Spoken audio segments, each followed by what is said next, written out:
marche. Stop. Erev Tov, bonsoir. La thématique qu'on va essayer de développer ensemble ce soir, je l'ai intitulée « Pour un monde de raffinement et d'élégance ». Alors, évidemment, on aime bien voir les titres un peu accrocheurs, si déjà. Mais pourquoi cette thématique? Elle va, en vérité, couvrir les quelques parachiotes qu'on est en train de dire. On est dans le cœur, véritablement, du livre de Shemot, que l'on traduit très imparfaitement par l'Exode, puisque Shemot, ça veut dire les noms. Et c'est le texte donc, dans lequel la Torah, à la fois, nous a relaté l'épopée du peuple d'Israël au niveau de sa construction d'identité profonde à travers la confrontation à l'univers de l'Égypte, puisqu'il faut bien comprendre que l'histoire de l'Égypte, c'était la découverte de son identité dans la confrontation à un modèle qui ne correspond pas à celui qu'on va développer par la suite, l'extraction de l'Égypte, et puis, au centre, la réception de la Torah, qui va être donc le point de référence du peuple d'Israël dans l'histoire, et derrière cela, un enseignement de ces lois fondamentales, et puis l'émergence de quelque chose qui nous semble a priori assez éloigné, sur lequel la Torah va se focaliser, qui est donc la construction de ce que l'on appelle le Mishkan, le sanctuaire. Donc on a ici un petit peu ces trois éléments qui sont présents dans tout ce livre, et on va s'arrêter ensemble sur ce qui pourrait nous semblerait être des détails, mais qui peut-être transportent l'état d'esprit que nous devons avoir à ce moment fondamental de l'histoire du peuple juif. C'est-à-dire, il ne faut pas oublier, donc c'est ce que je viens de résumer de manière extrêmement rapide, d'un côté, la confrontation avec l'univers qui va leur permettre de mieux comprendre ce qu'ils veulent être, d'accord? Donc l'Égypte, c'est le lieu dans lequel on va comprendre ce que l'on ne veut pas être, et à partir de cela, s'inscrire dans un mouvement pour devenir le peuple d'Israël. Seconde chose, le contact avec ce qui va être la référence. Troisième chose, la manière dont ça va se traduire dans le monde du réel, dans le rapport à la loi. C'est-à-dire, ce n'est pas juste une philosophie, ce n'est pas juste une pensée, mais c'est quelque chose qui va être extrêmement concret. Et puis après, quelque chose qui nous semble a priori être extrêmement éloigné, mais sur laquelle la Torah se focalise beaucoup, c'est cette histoire du sanctuaire, du temple, qui au fond est extrêmement éloigné de nous, puisque nous n'en connaissons que le descriptif et les ruines, et ça s'arrête là. Or, la Torah s'arrête énormément sur ce sanctuaire, donc évidemment, pourquoi est-ce qu'on a besoin de s'y attarder autant? On va essayer, si vous le voulez bien, de reprendre ensemble ce qui se passe au moment où le peuple d'Israël est en Égypte. Donc on commence d'abord par ce moment. Le peuple d'Israël va être en Égypte, il va être soumis donc à la Avodat Perer, c'est-à-dire un travail parer que l'on traduit de manière générale par pesant et lourd. Alors la meilleure traduction que l'on peut en avoir dans notre imaginaire, c'est la violence, c'est la dureté, c'est les coups. Or là, on rentre dans le monde du raffinement et de la subtilité, mais qui n'est pas du tout dans le bon sens. Du raffinement et de la subtilité dans le monde de la perversion. Avodat Perer, disent nos maîtres, c'est d'abord un modèle comment j'amène l'autre à s'inscrire dans quelque chose qui va être profondément toxique pour lui sans qu'il ne s'en rende compte. Et le texte nous dit que le modèle que le pharaon a mis en place, c'est qu'il s'est mis en tête des travailleurs. Lui-même va au travail, comme si au fond, ce qu'on est en train de mettre en place en Égypte au niveau des grands travaux serait une forme de New Deal, dans lequel eh bien, tout le monde se doit de participer, et ceux qui ne participeraient pas se sentiraient un petit peu mal par rapport à la collectivité. Donc c'est quelque chose au fond de très fin. On travaille ici sur le sentiment de culpabilité de ne pas être avec tout le monde dans ce qu'on appellerait un effort national par rapport à un projet. Et à partir de cela, le peuple juif donc commence à rentrer, et au fur et à mesure, bien sûr, l'Égypte se retire et le peuple d'Israël se retrouve seul. Donc, dès le début, on voit arriver quelque chose qui est du domaine de la finesse, de la subtilité, quelque chose qui est extrêmement bien construit, une forme d'élégance dans la perversion. Ça, c'est le point de départ. La seconde chose, disent nos maîtres, c'est quoi? Avodat Perer, c'est ce qu'on appellerait aujourd'hui la déstructuration de l'être en affectant des tâches qui ne correspondent pas à ce que nous sommes réellement. Alors, désolé pour les féministes, mais le texte nous dit qu'on donne aux hommes le travail des femmes et réciproquement. Traduit de manière différente, je le traduis avec mes mots, comme ça c'est un peu plus provocateur, on va mettre les hommes à la cuisine et les femmes à la construction. Il ne s'agit absolument pas ici, disent nos maîtres, de capacité ou d'incapacité. Une femme peut être maçon et un homme peut être cuisinier. Ce n'est pas qu'on va leur demander de faire des choses qu'ils ne sont pas capables de faire. Mais au niveau de la symbolique, on va leur demander de s'inscrire dans quelque chose dans lequel ils ne peuvent pas se retrouver. Donc, on est de nouveau dans quelque chose d'extrêmement fin. Comment on détruit quelqu'un de l'intérieur en le faisant et en le mettant dans un système dans lequel l'effort qu'il produit n'est pas quelque chose qui peut lui apporter une forme de bien-être parce qu'il ne se retrouve pas dans ce qu'il est en train de faire. Troisième chose, Avodat Perer, c'est quoi? C'est un travail dans lequel on ne te dit pas quand ça s'arrête. C'est-à-dire quelque chose dont tu ne comprends pas le sens. On n'est pas loin des temps modernes. C'est-à-dire, il ne s'agit pas, comme on voudrait se le représenter dans l'imagerie populaire, de ces fouets. Bien sûr qu'il y en a eu, évidemment. Mais quelque chose de beaucoup plus fin, de beaucoup plus subtil, et qui marche, mais dans le mauvais sens. La Torah, au fond, à travers l'histoire de l'Égypte, que l'on appelle Kour ha-Barzel, c'est-à-dire le creuset dans lequel s'est forgée l'identité juive, la Torah commence par nous montrer la capacité que l'humain a de pouvoir utiliser les ressources de son intelligence, de travailler tout en finesse et en subtilité, mais pour détruire. Et ça, c'est ce à quoi le peuple d'Israël va être confronté. Parce que cette capacité-là, une fois qu'on l'a découverte, il va falloir s'interroger sur la manière dont on décide de l'utiliser par la suite, en ayant le souvenir que l'on peut utiliser cela pour détruire. On va voir ô combien dans l'histoire, les sociétés qui vont créer parfois des systèmes avec cette élégance, ce raffinement, seront des sociétés complètement perverties et qui, quelque part, utiliseront certains modèles pour pouvoir en exclure d'autres de leurs univers. Et ici, c'est de manière ultime pour détruire l'individu.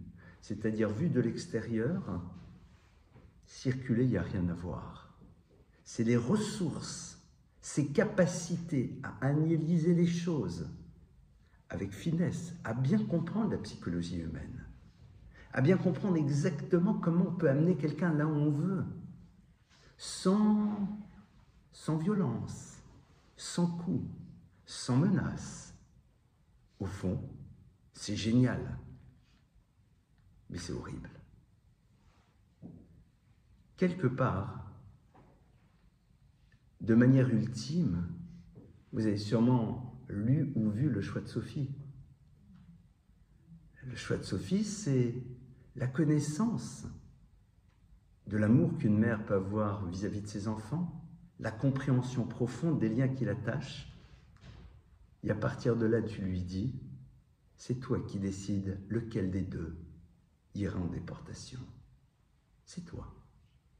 C'est-à-dire cette capacité à bien comprendre la psychologie, mais pour pouvoir complètement détruire l'autre et l'amener là où on le veut.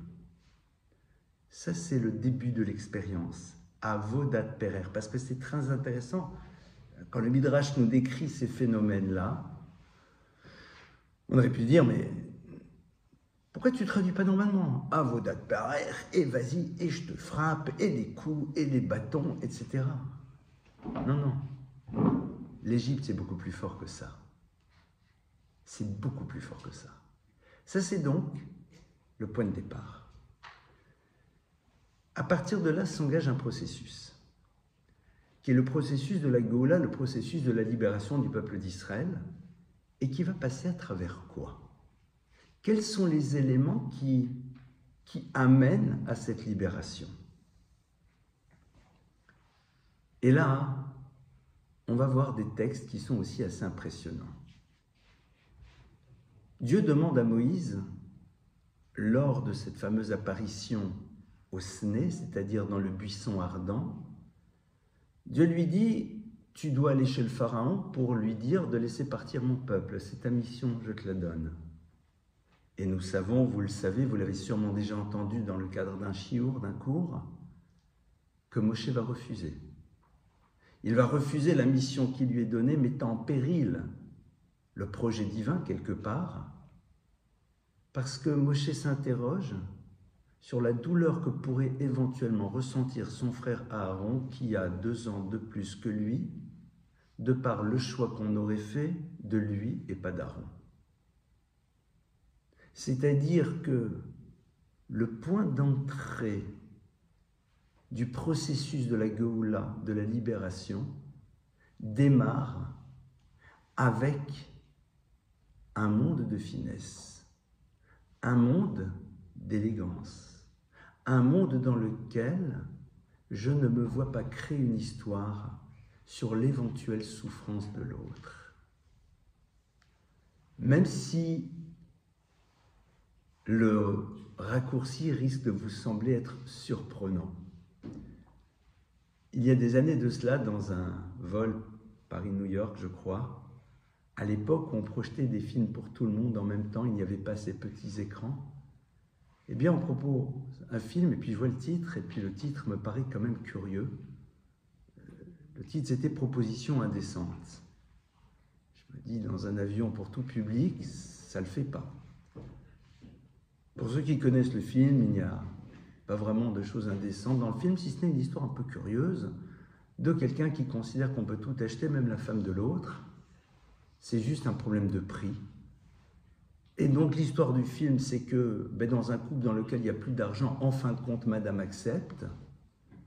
Et la fin du film, c'est que le monsieur, qui en plus n'a même pas consommé, se rend compte qu'elle s'attache à lui et qu'il risque de perturber le couple originel, et donc créer une situation pour qu'elle soit dégoûtée de lui. Je ne vais pas rentrer dans les détails, on s'en fiche. Alors même si l'histoire, elle est moche, la fin n'est pas inintéressante. Comment je fais pour donner à l'autre les moyens de ne pas se retrouver dans une situation qui pourrait être souffrance? Le reste du film, c'est nul. Mais ce n'est pas inintéressant. Alors bien sûr, je ne vais pas faire de parallèle avec le texte de la Torah, on est dans 2 univers radicalement différents. Mais ce qui est sûr, c'est que le début du processus qui va permettre au peuple d'Israël de sortir d'Égypte, c'est une réflexion dans la finesse. Cette réflexion dans la finesse, c'est ne pas être aveuglé par la mission et s'interroger sur la manière dont l'autre peut vivre quelque chose et à partir de cela, être prêt à être dans un renoncement. Ça veut dire que pour la Torah, la finesse, ce n'est pas une manière d'être, c'est avant tout une manière de penser une situation, d'en tirer les conséquences, même si quelque part, ça doit nous en coûter. Et c'est ce que Moshe fait. Et si c'est Moshe après qui vient et qui les délivre, c'est parce que Dieu lui a garanti que Aaron ne souffre pas. Tant qu'il n'a pas cette garantie, tant qu'il n'a pas cette certitude, pour lui, il y a impossibilité d'y aller. Donc, reprenons, le point de départ de la construction de l'identité, c'est la confrontation à la capacité qu'a l'individu, tout en finesse, avec beaucoup d'intelligence, de savoir comment détruire l'autre. Comment jouer sur les points sensibles, sur des choses extrêmement subtiles, pour pouvoir complètement déstructurer l'autre. Jouer sur le sentiment de culpabilité, le sentiment de mal-être. Tout le monde y va, je n'y vais pas. Et puis après, comment faire en telle sorte pour que, sans que tu t'en rendes compte, tu ne te sens mal dans ce que tu es en train de faire. Et puis après, faire en telle sorte que les choses n'aient plus de sens. Mais vu de l'extérieur, a priori, tout va bien. Le début de la Géoula, le début de la libération commence par une posture qui est justement celle de la finesse. La finesse, c'est cette capacité que l'on va avoir de penser l'autre dans une situation qui a priori nous concerne, mais nous interroger quelle incidence elle peut avoir par rapport au monde qui nous entoure. À partir de là, on continue. Là, l'Israël donc, eh bien, est là. Et puis, on a, de manière très intéressante, des dialogues qui s'organisent entre Moïse, Moshe et Aaron, son frère, et le pharaon. Le pharaon, quand même, c'est le chef de la Gestapo, quoi. Et lorsqu'ils vont le rencontrer, eh bien, il est marqué que Dieu leur donne des ordres à Moshe et à Aaron à propos du pharaon. Quel ordre il leur donne? Ils sont très simples. L'achlok lo kavod, de l'honorer, de faire preuve de respect par rapport à lui. C'est-à-dire que la Torah ici, alors que nous sommes dans un conflit dans lequel on a quelqu'un qui a totalement détruit le peuple d'Israël, qui veut le détruire, et qu'on est en train de faire plier, au moment où on s'adresse à lui, Dieu dit « Rappelle-toi que cette personne-là reste un mélère. » Pourquoi? C'est pour honorer le pharaon? Non. C'est pour préserver à l'intérieur de toi la conscience de ce que représente la malchoute. Ça veut dire que la Torah nous montre que ce qui va être important, c'est de préserver à l'intérieur de soi un rapport aux choses et de rester au niveau de ce que les choses sont face à nous, dans un absolu, même si elles ne sont pas dans la réalité concrète. Tu es face à la royauté. Et face à la royauté, on se doit d'avoir un comportement plus que digne. Le roi ne se comporte pas comme il se doit, c'est son problème. Et c'est très intéressant parce que on va le voir de manière très intéressante lors des plaies. Vous savez que lorsque les plaies commencent, le texte nous dit que ce n'est pas Moshe qui va lever la main sur le Nil, ce n'est pas Moshe qui va frapper le sable pour en faire de la vermine. Pourquoi? Parce que le texte nous dit que Moshe ne peut pas. Pourquoi il ne peut pas? Pour une raison très simple.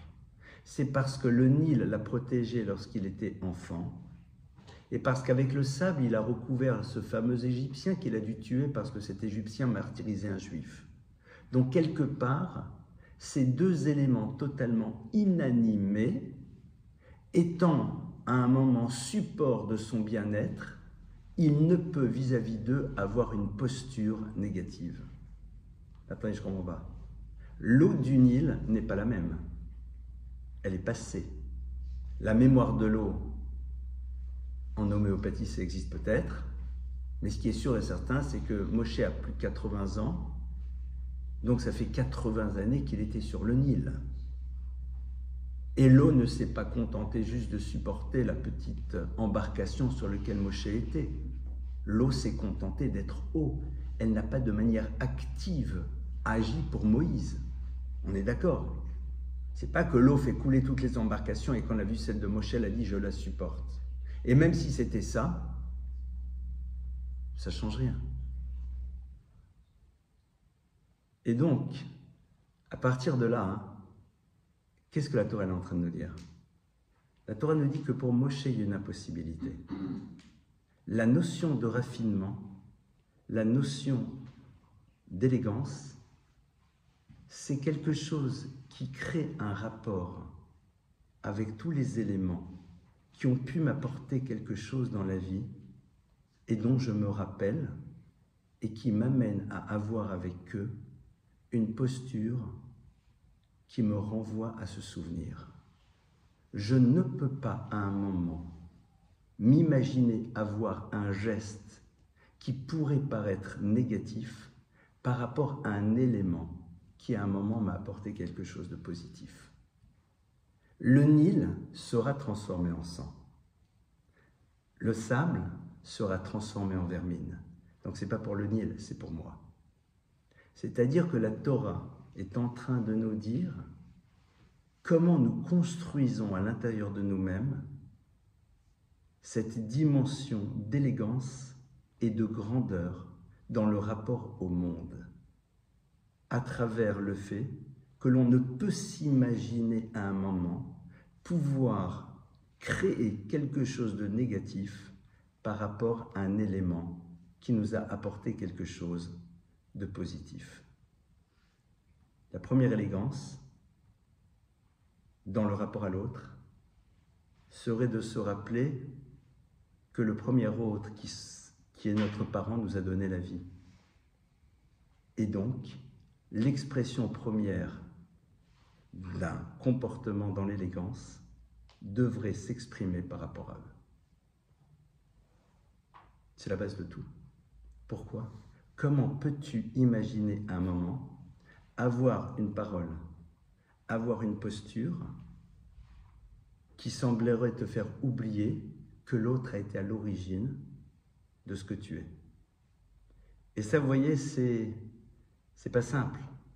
Parce que de manière générale, ce modèle de fonctionnement, on l'a avant tout dans le rapport à ceux qui sont généralement un peu plus loin, et non pas à ceux qui justement ont été à l'image de cette eau du Nil, de ceux qui nous ont apporté quelque chose.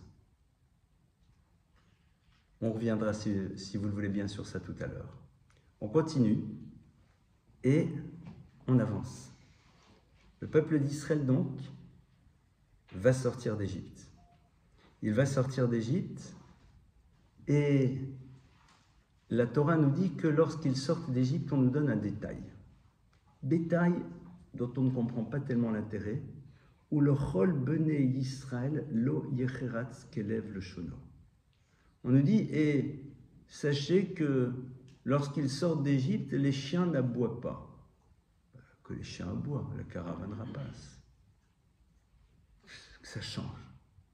Le texte nous dit bien plus tard dans la Torah, si à un moment tu as un animal qui est décrété non cachère et qui ne peut être consommé par personne, la kelev tashlichunoto, alors donnez cette viande impropre à la consommation aux chiens. Pourquoi la Torah a besoin de te le dire? T'en fais ce que tu veux. La Torah te dit non. Parce que rappelle-toi qu'à la sortie d'Égypte, les chiens n'ont pas aboyé, et donc tu te dois d'avoir de la reconnaissance par rapport à la race canine, d'où sont issus ou non ces chiens, parce que peut-être chez toi c'est un Yorkshire, donc là c'était un Doberman, mais c'est pas le sujet. Et donc, tu leur donnes en priorité à eux la chose. C'est-à-dire qu'au moment où on sort d'Égypte, la Torah, elle te dit, dans le tumulte de la sortie, dans la dimension incroyable de ce qui est en train de se passer, c'est colossal ce qui est en train de se passer, c'est la sortie d'Égypte. Alors il y a un détail, c'est que les chiens n'aboient pas. Bon, ok, super. De toute façon, ça ne va pas changer grand-chose. Les Égyptiens nous disent, mais partez, partez, on vous en supplie. Non, mais tu es d'accord que le fait qu'ils n'aboient pas, c'est un plus. Parce que c'est pas très agréable de voir des dogs en train de t'aboyer dessus quand tu es en train de partir. La Torah te dit, ce point de détail-là, tu dois l'avoir remarqué et ça doit avoir une conséquence tout au long de l'histoire et de ce que tu vas transmettre.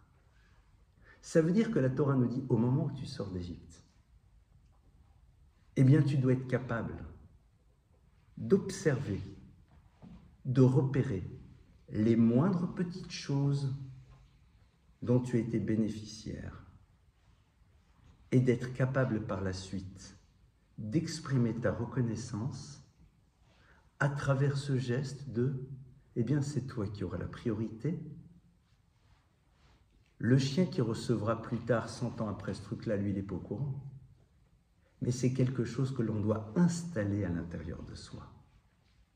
C'est-à-dire que la Torah attend de l'individu qu'il construise à l'intérieur de lui ce modèle de fonctionnement. D'être capable, même dans un moment de sortie d'Égypte, c'est-à-dire dans des moments dans lesquels, a priori, je ne vais pas observer le détail et encore moins voir en quoi il m'a été agréable, être capable de le voir. L'univers de la finesse et du raffinement, c'est être capable justement d'observer les univers dans lesquels on se trouve et de voir tout ce qu'ils nous apportent. Parce que c'est comme cela que dans un second temps, tu sauras observer les univers dans lesquels tu te trouves et t'interroger sur ce que tu dois leur apporter et comment le faire. Te rappeler qu'au fond, en sortant d'Égypte, le chien qui n'aboie pas, qu'on le veuille ou pas, c'est pas désagréable, c'est pas grand-chose. Mais la Torah te dit c'est énorme. Ça veut dire qu'au fond, eh bien le petit détail, la manière d'être intelligente, subtile, vis-à-vis du tiers, pour la Torah, ça a une valeur. En 2 mots, ne relativise pas ce que tu crois être des détails, parce qu'ils sont l'expression de l'importance que tu donnes à l'autre. Et ça, c'est ce que la Torah, entre autres, nous dit au moment où on est en train de sortir d'Égypte. On sort, on s'en va, il y aurait encore énormément de choses à voir, on pourrait rester beaucoup plus longtemps ensemble, mais on va sauter maintenant et on va aller vers les autres points. Après on arrive, et donc c'est l'ouverture de la mer, c'est la sortie, etc., etc., super le chant. Il y a beaucoup de choses encore dans le même état d'esprit, mais on arrive au Sinaï. On arrive au Sinaï et au moment de la révélation. Et au moment où on nous fait la révélation, alors c'est un moment fondamental, le peuple d'Israël est là, il reçoit la Torah. Super, tout le monde est là, tout le monde est ensemble, Keish Echad Belev Echad. Et lorsque la révélation se termine, alors il y a encore des choses que Dieu va nous dire. Alors vous imaginez bien, on nous a révélé la Torah, on nous a donné ses fondamentaux, les 10 paroles, c'est énorme. C'est quoi le happy end? Et là, brusquement, on tombe de haut.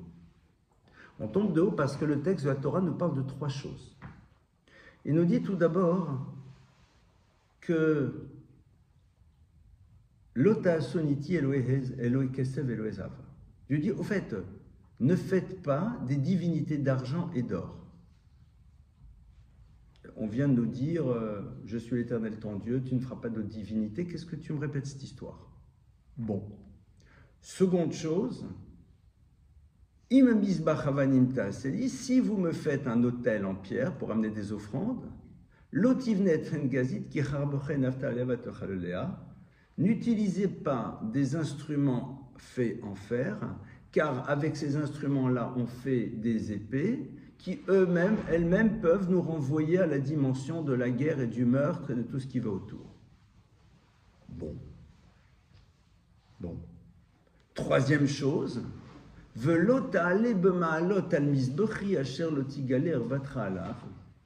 et quand vous ferez l'autel, alors juste petit détail architectural, comme l'autel était très haut, eh bien pour pouvoir accéder à l'autel, ne faites pas des marches, mais faites une pente douce, afin de ne pas dévoiler votre nudité dessus. De dévoiler quelle nudité, de qui, de quoi. Et Rachi sur place dit, en vérité de quoi il s'agit? Les prêtres, quand ils montent sur les marches, d'abord ils avaient une longue tunique. Et plus encore, sous la tunique, le texte nous dit qu'ils avaient des caleçons longs. Donc déjà, il n'y avait pas un morceau de chair qui pouvait être vu. Et la Torah te dit oui, mais attention, parce que si tu fais des marches et pas une pente douce, au moment où tu montes une marche, tu lèves la jambe droite, donc on voit légèrement la découpe de ta jambe sur les plis de ta tunique, et donc on est quelque chose qui peut te renvoyer à une forme de herva, c'est-à-dire de nudité. Ah, super. Et ça y est, on a terminé. Le happy end. C'est-à-dire qu'on a été dans une démarche crescendo, on nous révèle la Torah, et puis on te dit, ah, on conclut par quoi? Par ces 3 lois dont on ne comprend pas vraiment ce qu'elles nous disent, mais ça va plus loin. Parce que quand le texte dit « tu ne feras pas de divinité d'argent et d'or », on dit bah, « alors pas le droit de faire Zeus, ce que tu veux ». Non, non, pas du tout, Rachid te dit. Il s'agit de l'interdit de ne pas faire les fameux chérubins qui étaient dans le sanctuaire en argent, ou alors d'en faire un nombre supplémentaire à ce qui est prévu. Donc nous, on s'imaginait que le texte est en train de te dire la chose suivante, tu ne feras pas de divinité, etc. Il dit pas du tout, non, non, va des rétro Satanas, évidemment qu'on ne parle pas de faire de divinité d'aucune manière. D'aucune manière. Mais la Torah te dit, tu sais, tu es dans le sanctuaire, tu es dans le temple, tu es face à Dieu, tu révères Dieu, aucun problème. Et tu sais que dans le sanctuaire, on fait des divinités. Non. Il doit y avoir par contre les fameux chérubins sur l'Arche Sainte. Vous savez, ces 2 représentations féminines et masculines qui symbolisent l'amour entre Dieu et son peuple, qui est encore tout un sujet. Alors on dit, bah, tu sais, la Torah t'a demandé de les faire en or, on ne les fait pas en argent. Ou alors on t'a demandé d'en faire 2, et si ça ne te dérange pas, t'en fais pas 4. Parce que si tu en fais 2 en argent et 4 en or, la Torah considère que tu as fait ici 2 l'idolâtrie. Pardon, monsieur le rabbin. Le texte continue et te dit, tu sais, l'autel en pierre, juste tu as pris le petit ciseau du tailleur de pierre pour pouvoir enjoliver un petit peu. Complètement interdit, on est dans l'univers du meurtre. Non mais attendez, je suis en train d'enjoliver. Non mais c'est du fer. On a vu la légère découpe du genou du Cohen sous la tunique. Va des rétro Satanas, nous sommes dans le monde des harayot, c'est-à-dire des interdits qui ont trait au monde de l'intime. Que se passe-t-il? Volbe ici donne une ouverture qui est absolument géniale. Si on réalise, on est ici dans les 3 interdits majeurs de la Torah. On est dans l'interdiction de la vodazara de l'idole. On est dans l'interdiction du meurtre. On est dans l'interdiction des mœurs dissolues. Ce sont les 3 interdits majeurs de la Torah pour lesquels on doit se laisser tuer plutôt que de les transgresser, dans certains cadres et dans certaines circonstances. Le but, c'est de réussir à percevoir que dans quelque chose qui est aussi fin que cela, se trouve déjà quelque chose qui ressemble à ces dimensions majeures. Ça veut dire que le but de cette Torah qui est révélée, c'est de créer chez toi cette sensibilité qui va faire que avoir à un moment travesti un tant soit peu la parole divine, c'est au fond le préambule à l'univers de l'idolâtrie.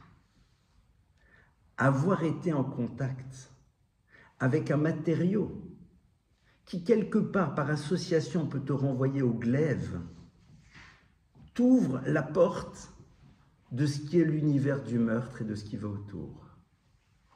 Voir la découpe d'une jambe et encore te renvoie une réflexion sur le corps et tout ce qu'il peut générer chez toi. On est extrêmement loin de l'interdit. Le monde du raffinement, c'est celui qui est là pour te créer une sensibilité, pour te permettre de te situer exactement à la bonne distance des choses.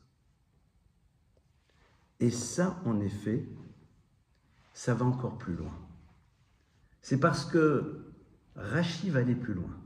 Rachi nous dit, et le dernier interdit, c'est quoi? Cette interdiction de lever, de faire une pente douce, parce que sur une pente douce, on voit moins la découpe de tes jambes. Et Rachi, sur place, dit quelque chose de fou. Rachi dit, Uma vanim, et si déjà des pierres, qui n'ont aucune sensibilité, et qui ne peuvent ressentir d'aucune manière un quelconque mépris vis-à-vis d'elle. Donc non seulement la pierre ne ressent rien, et quelque part, elle ne peut pas se sentir méprisée. Ha-Torah Amra, la Torah te dit, oh il, puisque cette pierre, à un moment, est le support de ton mouvement, tu ne peux pas, toi, avoir un comportement méprisant, parce que la pierre, imaginons qu'elle puisse ressentir, pourrait éventuellement mal vivre le fait que tu lui offres la découpe de ta jambe, alors qu'en vérité, tu aurais pu peut-être plus respecter ce qu'elle est en essayant d'être le plus subtil dans ta manière de marcher. Ton ami, qui est à l'image du Créateur, ou makpid al-biziono, et qui lui-même est sensible à sa honte, à l'achat kama vekama, ô combien tu dois être vigilant. Ça veut dire que le dernier enseignement que la Torah nous donne après la révélation, il est là pour nous ouvrir au monde du raffinement et de l'élégance dans la manière dont on doit penser la relation au monde qui est autour de nous. Réussir à percevoir à travers cet enseignement l'attente que la Torah a, que nous soyons dans une vigilance extrême pour ne pas heurter l'autre dans notre comportement. Ne pas heurter l'autre dans notre comportement commence par un désir d'être dans l'excellence par rapport à lui. Parce que ici, si je monte sur le misbéach et que je fais comme ça, je n'ai pas fait un acte négatif, mais j'aurais pu faire autrement. Alors pourquoi je ne l'ai pas fait? Le raffinement et l'élégance pour la Torah, c'est cette interrogation que l'on doit avoir sur l'excellence du comportement que l'on pourrait avoir, même si celui que l'on a n'a rien de méprisable. Pourquoi? Parce qu'il est l'expression de l'importance que je donne à l'autre qui est à l'image du Créateur. C'est la raison pour laquelle ce qui est important, c'est ne pas être dans la norme. C'est de savoir si je suis au maximum de ce que je peux être, même si ce que je suis maintenant est déjà amplement suffisant. C'est ce que le texte va nous dire dans la Shira. Quand on va sortir d'Égypte et que le peuple d'Israël va chanter, à un moment il va dire « Zekeli ve'anveu » « Voici mon Dieu, je vais l'embellir ». Et une des traductions du Talmud de ce texte, « Zekeli », si j'accepte de voir que face à moi, j'ai mon Créateur. Et si ce n'est pas lui, quelque part, que je le vois à travers cet autre qui est à son image, ve'anveu, je l'embellirai. Traduction du Talmud, soit dans le raffinement, dans tous les actes que l'on appelle religieux par rapport au Créateur, et donc évidemment, de la même manière, dans la relation que tu as avec l'autre. Et les plus belles téphilines, et les plus beaux talit. Un jour, je formais un jeune homme au mariage, et on parlait de ce qui se joue dans l'intime. Et sans rentrer dans les détails, je lui ai dit, se retrouver dans l'intimité du couple, c'est une des plus grandes mitzvot de la Torah. C'est une des plus grandes mitzvot de la Torah parce que quelque part, c'est le moment où en se retrouvant, quelque part, on fait aboutir le projet de Dieu qui est de donner la possibilité à une âme d'accéder au monde. Et de la même manière que dans les mitzvot, on fait les choses de la plus belle manière, il en est de même ici. Comment être le plus grand, le plus élevé faire les choses de la plus belle manière dans ce qui s'appelle aussi une mitzvah, c'est-à-dire même là, et j'ai presque envie de dire, et surtout là. Et ça, en effet, c'est vers cela que la Torah est censée nous amener. Cette dimension d'excellence, alors que l'on pourrait se suffire de ce qui est là. Zé Eli Van Veu, mais mon talit, c'est un talit, mes téphilines sont des téphilines, mais mon loulav, il est cachère. C'est vrai. Mais si tu peux le rendre encore plus beau, pourquoi tu ne le fais pas? Parce que la beauté du geste, le raffinement et l'élégance que tu as, ils vont être là pour donner à la chose une dimension encore plus élevée. J'aime beaucoup cette phrase merveilleuse du Rav Yeshurun qui dit que pour la tradition juive, la beauté, le raffinement, l'élégance sont là pour donner au vrai une dimension encore plus spacieuse, plus vaste. Elles sont là pour donner une dimension d'amplification à une réalité qui est celle de la vérité. C'est la raison pour laquelle le raffinement et l'élégance, qui se situent dans des mondes dans lesquels le vrai a été mis de côté, ne sont que des expressions esthétiques, mais ne nous nourrissent pas réellement, si ce n'est dans une émotion temporelle, et ça s'arrête là. Ce ne sont pas des choses qui se transportent. Ce sera encore un autre sujet. Ça, c'est ce qui va se passer. Et donc, le texte va encore aller plus loin. On est donc avec ce couronnement et on va avoir après un autre texte qui est le texte qui nous parle après du monde des relations avec tout ce que ça peut générer.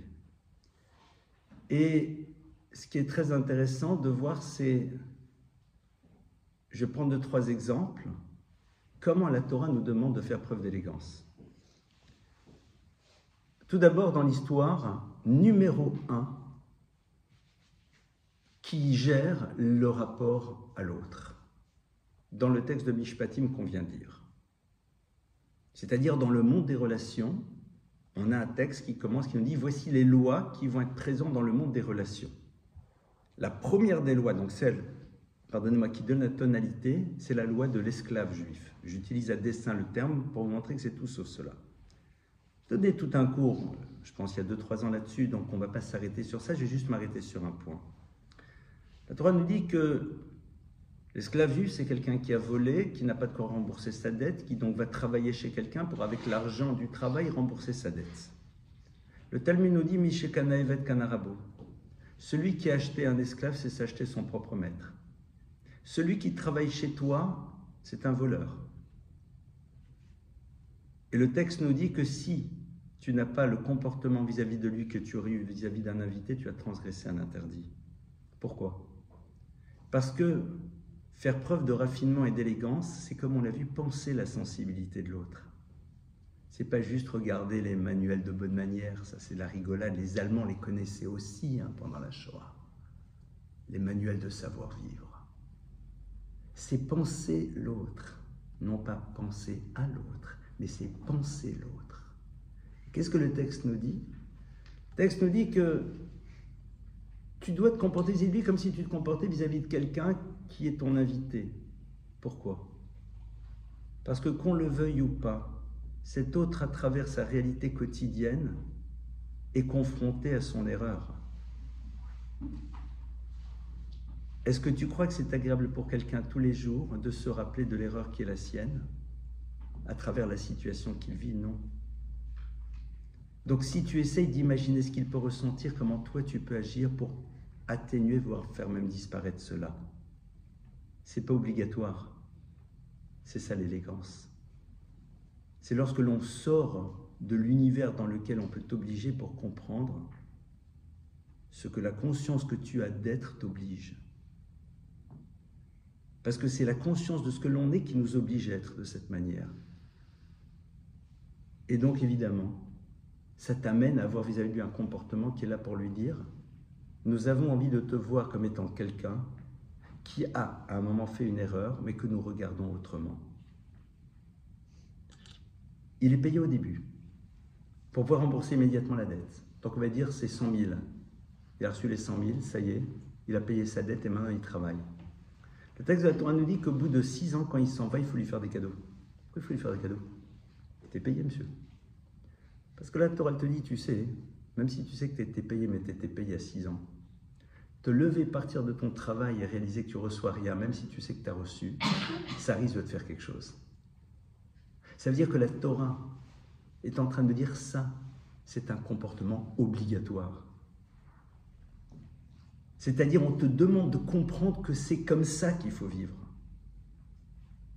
C'est pas en option. C'est-à-dire, comment tu peux imaginer à un moment dire au revoir à quelqu'un qui a travaillé pour toi pendant 6 ans et ne pas lui offrir quelque chose sur la base qu'il a été payé il y a 6 ans? Si tu arrives à le faire, c'est que tu as un problème. Si tu arrives à le faire, c'est que tu as un problème. Alors, pour t'aider justement à être ce que tu dois être, la Torah te dit, sache que tu seras obligé.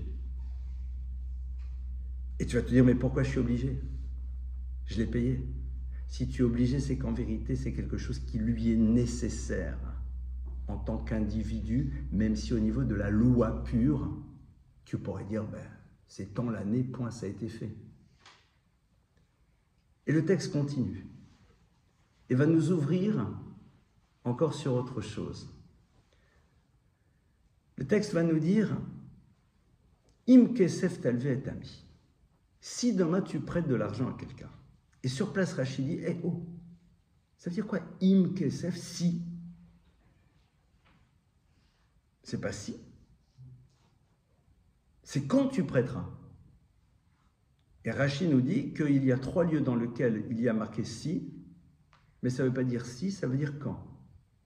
C'est tout d'abord dans la fameuse histoire, quand tu feras, si tu fais un autel en pierre, c'est intéressant, et si tu amènes une offrande d'orge. On va y revenir dans quelques instants. Et le texte nous dit, chaque fois il y a marqué, si un jour tu le fais, alors voilà ce qu'il faudra faire. Et Rachid dit, dans tous les endroits où il y a marqué si, c'est un monde des possibles, sauf là. Question. Si tu considères que quand il y a marqué si, ça ne veut pas dire si, mais quand, alors pourquoi tu ne me mets pas quand? Mets-moi tout de suite, cher quand? On va essayer de revenir dans quelques instants. Rachid te dit, si, ça ne veut pas dire si, c'est quand. Ok. Traduction. Comment peux-tu imaginer, si tu as la possibilité d'aider l'autre, de ne pas le faire?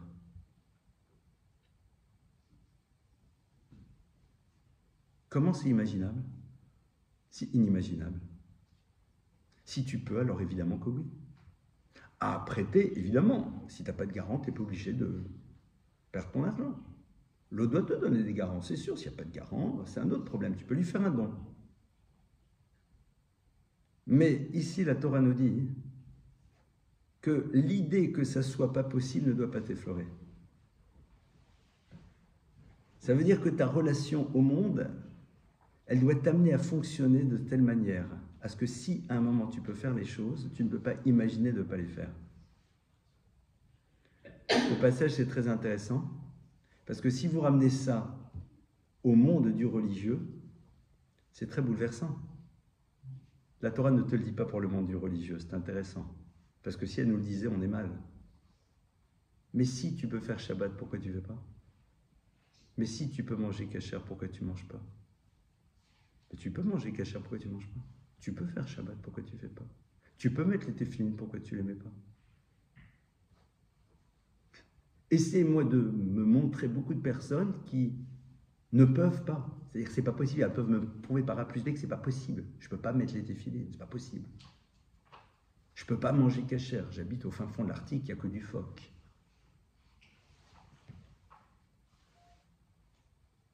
D'accord? Mais la Torah ne l'a pas dit pour ça. La Torah l'a dit dans la relation à l'autre. Et Rashi va sur place et dit, regarde ce qui est marqué dans le verset, « Et ani imach » le pauvre qui sera avec toi. Et Rashi sur place nous dit une phrase qui est très intéressante. Rashi dit, « Heve mistakel al atzmecha kiitu ata'ani » observe-toi et essaye de t'imaginer que tu es dans la posture de celui qui a besoin de toi. Qu'est-ce que la Torah est en train de nous dire ici? La Torah est en train de nous dire qu'il va falloir de nouveau que tu fasses preuve d'imagination pour essayer de ressentir ce que l'autre vit, pour pouvoir à ce moment-là agir vis-à-vis de lui comme il se doit. Le monde de l'élégance, il commence quand j'arrive à ressentir ce que l'autre vit. Dans le monde des relations, sans rentrer dans le pauvre et le riche, dans le monde des relations, qu'est-ce qui fait que quelqu'un agit avec élégance? À quel moment vous avez ressenti qu'il y a eu du raffinement? C'est quand la personne a parfaitement capté ce qu'elle devait être, ce qu'elle ne devait pas être. Quand elle est capable de ne pas dire ce qu'il ne faut pas dire et qu'elle est capable de dire exactement ce qu'elle doit dire. Ça veut dire qu'elle s'efforce de percevoir ce qui est en face d'elle et d'agir fonction de la réalité qui est en face d'elle. Et de ne pas se mettre, elle, comme référence, en train de se dire « mais pour moi, ce n'est pas un problème, donc pour l'autre, ça ne doit pas l'être ». C'est ça, en vérité, ce que l'on attend de nous. Et ce qui est très intéressant de voir, c'est que dans tout ce processus de la construction de l'identité juive, c'est un petit peu ce qui est mis en place. Alors, je reviens sur les fameux hymnes. Vous constaterez de manière très intéressante que le hymne ici est par rapport à l'argent. Or, les maîtres nous disent que l'argent représente l'idole. Pourquoi? Parce que les maîtres du Talmud ont prié pour que le désir de l'idolâtrie disparaisse. Et les maîtres de la tradition mystique nous disent que le jour où le désir de l'idolâtrie disparaît, alors ce désir va sur quoi? Sur l'argent. L'argent qui devient une idole. Si tu construis ton fameux hôtel avec du fer, c'est pas possible. Là-bas, c'est quoi? On a vu, c'est l'univers du fer, du meurtre. Et l'orge, nos maîtres nous disent que l'orge, c'est la nourriture de l'animal. Et l'animal, c'est l'animal qui est en nous, qui laisse ses désirs et ses pulsions gouverner son existence et oublie que c'est le cavalier qui dirige le cheval et pas le cheval qui dirige le cavalier. Ça représente le monde de la pulsion, le monde donc de l'interdit dans le domaine des mœurs. Intéressant de voir que, à nouveau, dans le monde de l'idolâtrie, dans le monde des mœurs des mœurs dissolues, dans le monde du meurtre, la Torah te dit tu dois arriver à ce que l'idée de la possibilité n'existe plus. Le hymne, le si, ne veut même pas dire si, ça veut dire quand. C'est-à-dire que pour moi, en tant qu'individu, je dois être capable de construire ma vie pour qu'il y ait des choses qui soient d'une telle évidence qu'elles ne peuvent pas exister. Mais de quoi il s'agit? De 3 choses. L'idole, c'est lorsque je fais d'un moyen un but. C'est-à-dire, lorsque je me vois comme étant ma propre finalité et non pas comme le vecteur d'un projet. On ne peut pas parler de grandeur, d'élégance, lorsque quelqu'un pense qu'il est sa propre finalité parce qu'il se met au centre de sa vie et quelque part les autres ne sont là que pour servir sa propre histoire. Ça, c'est l'idole. Le meurtre, c'est le déni de l'autre. Mais quand l'autre, je ne veux pas le regarder, quand l'autre, je dis à son sujet un mot pas gentil, quand je me moque de lui, quelque part, je le dénie, sa sensibilité, son ressenti. Le monde des harayot, le monde des désirs, c'est le monde dans lequel, eh bien, tout simplement, je suis dans le déni de la partie la plus importante de moi-même, puisque c'est mon corps qui dirige mon existence. C'est l'antithèse même de ce monde de l'élégance. Et la Torah nous dit qu'au fond, il faut réussir à faire en telle sorte que le hymne n'existe plus. C'est-à-dire, je ne peux pas m'imaginer avoir un fonctionnement autre que celui que la Torah me demande d'avoir dans le monde de la relation à Dieu et surtout dans le monde de la relation à l'autre. C'est quelque chose qui doit rentrer dans le domaine de l'impossible. C'est ça que l'on construit. C'est-à-dire que le raffinement et l'élégance sont le fruit de l'impossibilité d'être autre chose que ce que l'on doit être en tant qu'être humain. On ne peut pas imaginer fonctionner autrement. Et ça, évidemment, c'est tout ce que le Klal Israël va devoir installer au niveau collectif et au niveau individuel. Avec au centre ce petit Rashi qui nous dit « Heve mistakel », essaye juste d'imaginer que toi tu es l'autre. Cette capacité d'imaginer que toi tu es l'autre et qui va peut-être t'amener à cela. Et à ce moment-là, on rentre dans le monde du Mishkan. À ce moment-là, on rentre dans le monde du sanctuaire. C'est-à-dire, à ce moment-là, on rentre dans un monde dans lequel, en effet, la notion de sainteté est présente. Parce que la sainteté, ce n'est pas la rupture avec le monde. C'est une vie dans laquelle on perçoit en permanence, chez celui qui est en face de nous, la dimension divine qui est présente chez lui et qui nous amène à agir en fonction de cette conscience-là. C'est se rappeler qu'elle habite aussi ce que nous sommes. Voilà donc quelques pistes de réflexion sur cette thématique. Je vous remercie pour votre écoute et on passe à vos questions. À vous les questions.